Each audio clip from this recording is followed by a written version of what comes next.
Look, I'm just a guy living my best life. In my early 20s, this is early 93. My first job out of college was working for Congress, John Boehner actually. It was there where my nickname came from because the office had 4 Johns, and so they couldn't pronounce my last name, so my name became CZ. About a year into that job, I caught a band called Lumenheads, and I caught a boot to the corner of my eye. I woke up the next morning and I knew something was wrong. I lost the vision of the eye. By that afternoon, I was being seen by the ophthalmologist, who then scheduled an MRI. He gets the films and he said, look, you have MS.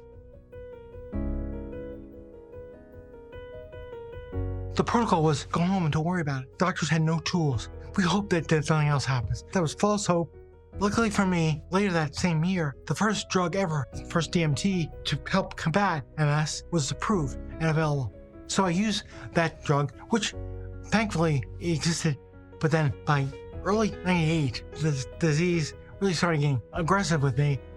ER trips became, well, they were monthly, became weekly. They put me in a nursing home. I was 28. My parents see what I'm doing, they pull me out and move me into their basement. So I had to leave my job, leave my apartment, leave everything behind. Couldn't walk, barely feed myself, could hardly swallow. I was pretty much devastated. I remember collapsing into my sister's bed, being like, I can't do this anymore. Luckily, the second DMT approved for MS was available.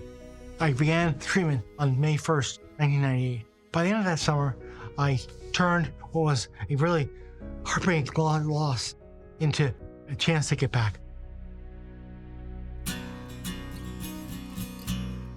I had a run of about 20 years where the MS was under control, and during that time, I met my wife, we got married, started a family, 4 brilliant, healthy sons. The most important job in my life was being a dad.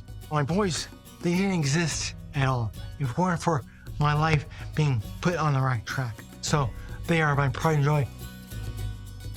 I got to rejoin my career. I was working for the Senate Majority Leader, but then 9/11 happened. So I joined FEMA as the head of public affairs. I was literally walking the pile into Ground Zero with barely a limp. When 3 years before this, a doctor told me to get used to being in a wheelchair for my whole life. Over the next couple of years, I was working in the first Trump administration, and I loved working in public policy for all these years. That drug, that innovation by someone I'll never meet, has gave me a chance to have a life. It gave me everything. Early 2020, MS managed to get a few past the goalie. I had a few attacks. My voice began to be affected. My doctors were like, look, you can't work in a traditional office. So I was forced into early retirement. I needed a new plan.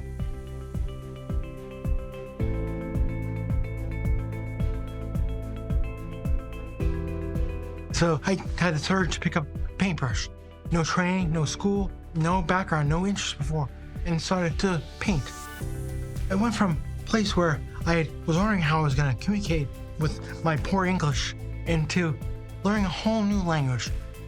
So I can tell stories now with painting.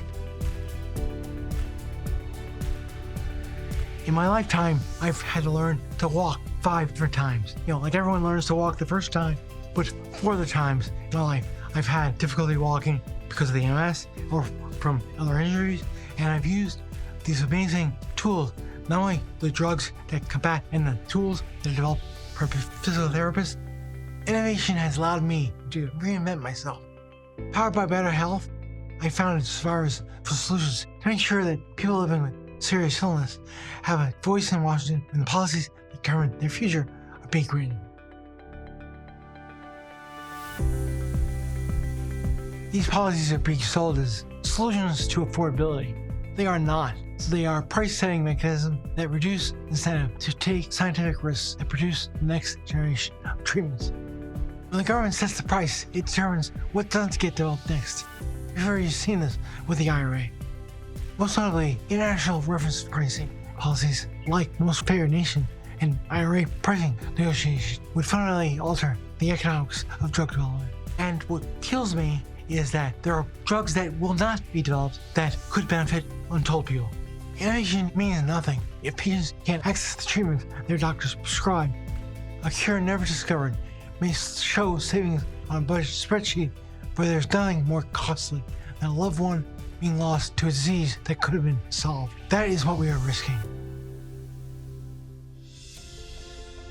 I may never meet the scientists who developed the drugs, DMTs I've used that made my life what it is today. But I want to pay it forward, give back by having groups like Sclerosis Solutions to advocate for the future patients who are going to benefit like I did.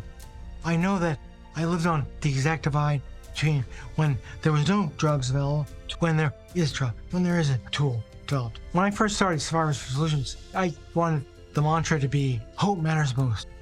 Because hope is really what people live on.